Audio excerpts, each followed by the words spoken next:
Let's break down why this bottle of Chardonnay is $600.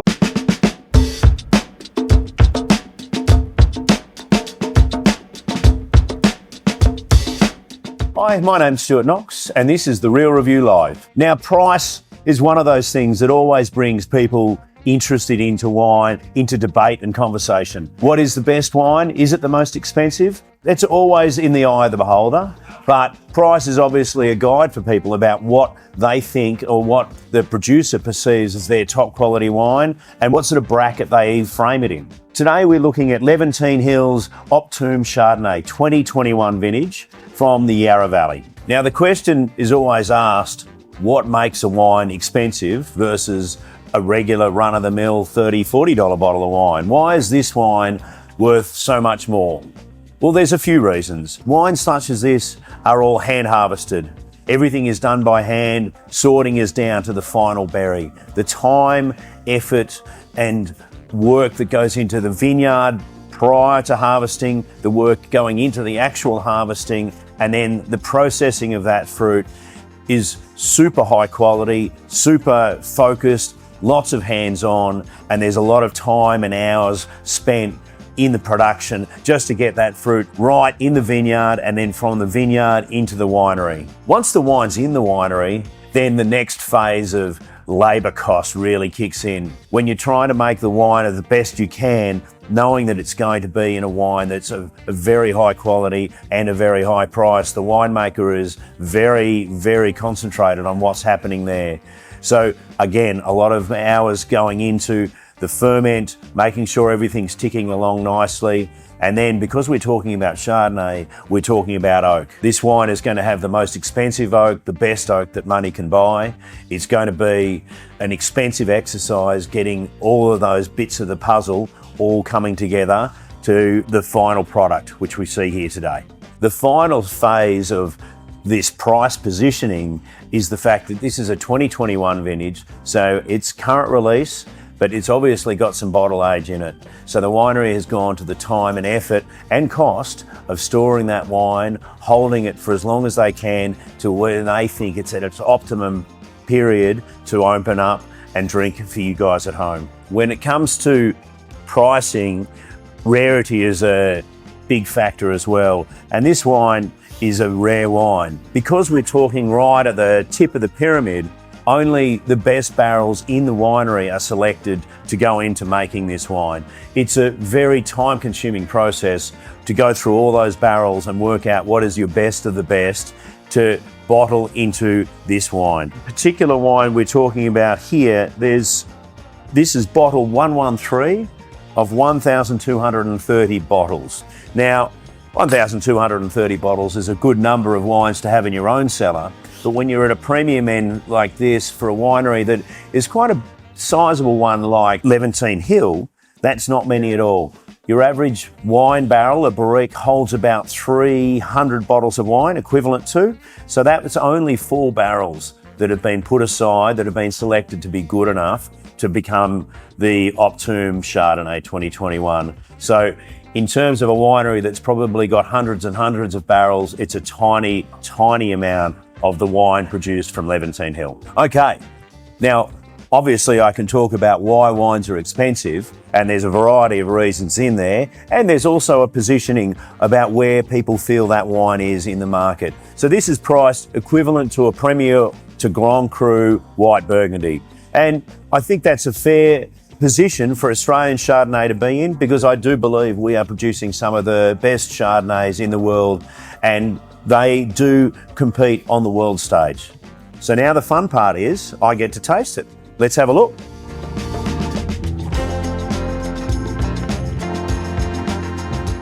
Okay, look, it's a lovely colour, bright, lemon yellow, still even almost some tints of green there, so it's still looking quite youthful in the glass. Using a proper Chardonnay glass for this one in particular, because we've got to make sure we get it at its optimum, or Optume as it were.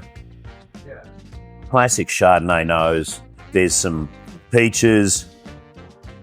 There's a bit of lemon balm there as well.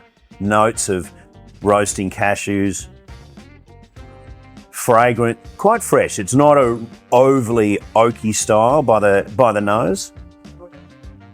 and it's in a really good spot aromatically. It's not reductive, it's not trying to be too mineral. It's got lovely, lovely depth and character. A bit of mealy work going on there as well.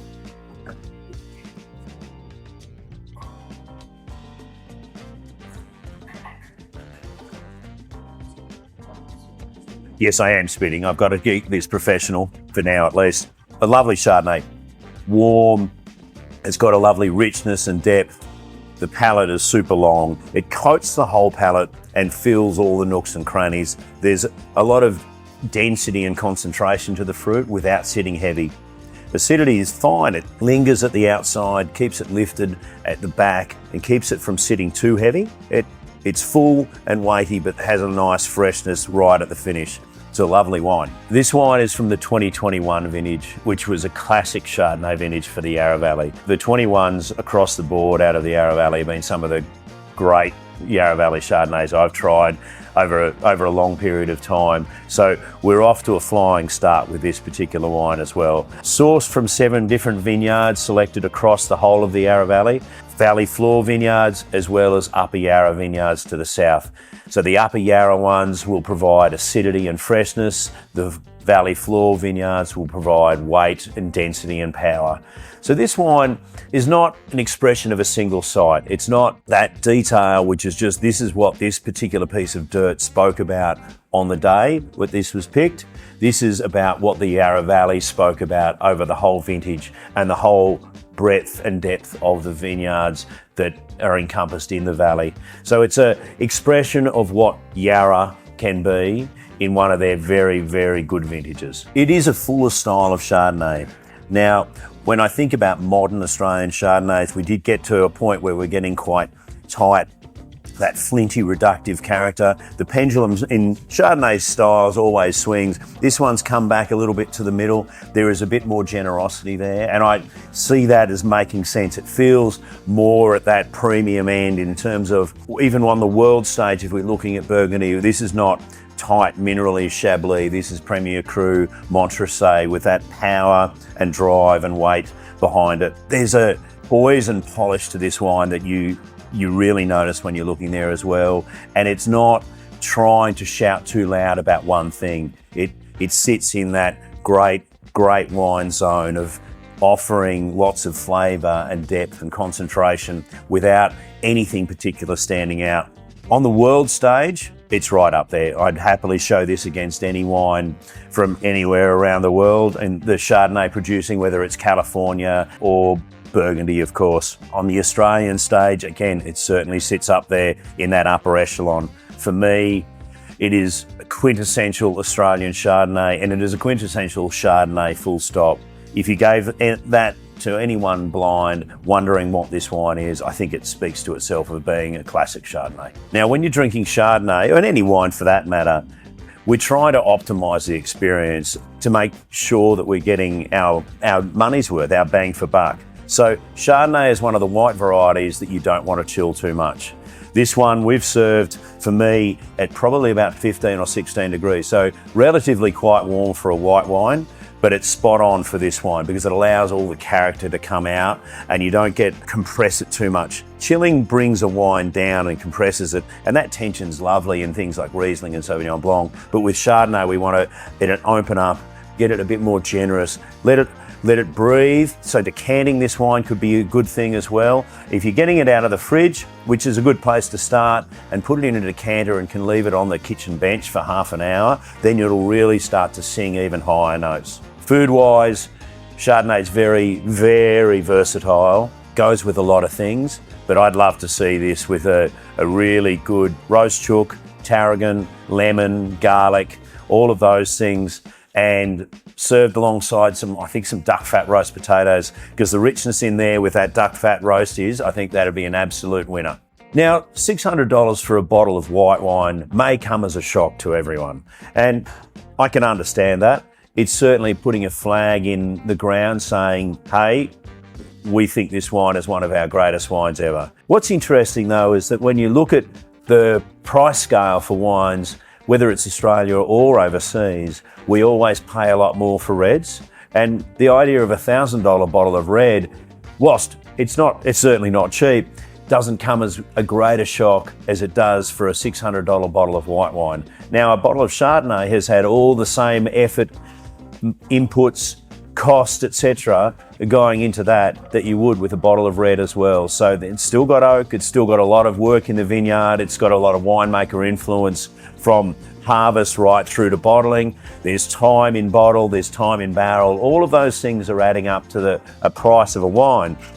And there's no reason white wine should be inherently cheaper than red wine when we're talking about things like Chardonnay, because all that work has gone into it just the same, whatever the colour of the grape. And that is Australia's most expensive Chardonnay. Now you know why. And probably, like I said, it's probably Australia's most expensive white wine for now. So get out there, give it a go and see what you think.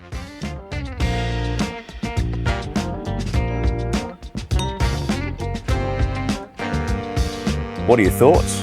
Australia's most expensive white wine?